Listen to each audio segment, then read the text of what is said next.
Magandang araw sa inyo lahat. Magandang araw, Sir Epi. Ako nga pala si Emmanuel Luis de Garma mula sa 7 Einstein.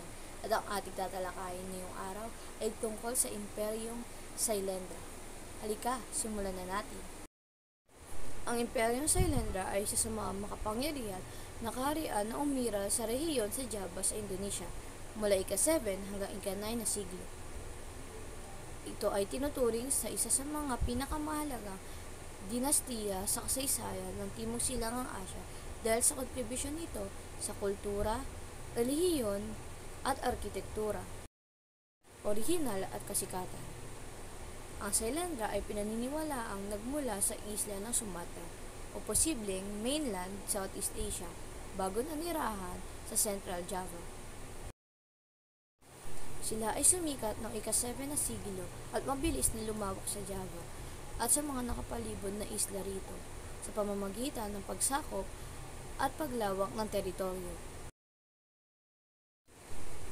Ang pamilyang Sailendra ay pinaniniwalaan na tagasunod ng Budismong Mahayana na siyang nangingibabaw ng relihiyon sa imperyo noong panahon ng kanilang paghahari.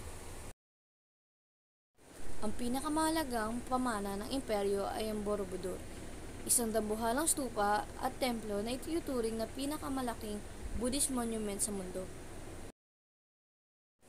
Ang Borobudur ay kumakatawan sa isang pagsasanib ng kulturang Indian at Javanese sa pamamagitan ng masalimuot na mga ukit at mga disenyo na arkitektura.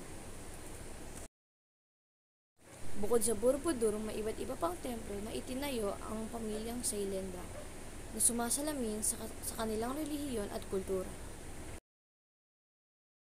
Ang kanilang paghahari ay panahon ng kalakalan at pagpapalitan ng kultura sa Java, India at iba pang bahagi ng Timog Silangang Asya. Ang pagbagsak ng Imperyong Sailendra ay nagsimula noong ika-9 na siglo. Ang pagbagsak ng Imperyong Sailendra ay nagsimula noong huling bahagi ng ika-9 na siglo. Sa harap na patuloy na pakikipaglaban sa mga karibal na kaharian ng Java, lalo na ang kaharian ng Medan, lalong nanghina ang kanilang kapangyarihan. Ang pamilya Sailendra ay nag-iwan ng malalim na marka sa kasaysayan ng Java at mas malawak na kasaysayan sa Timog Silangang Asya, lalo na sa usaping sining, kultura at relihiyon.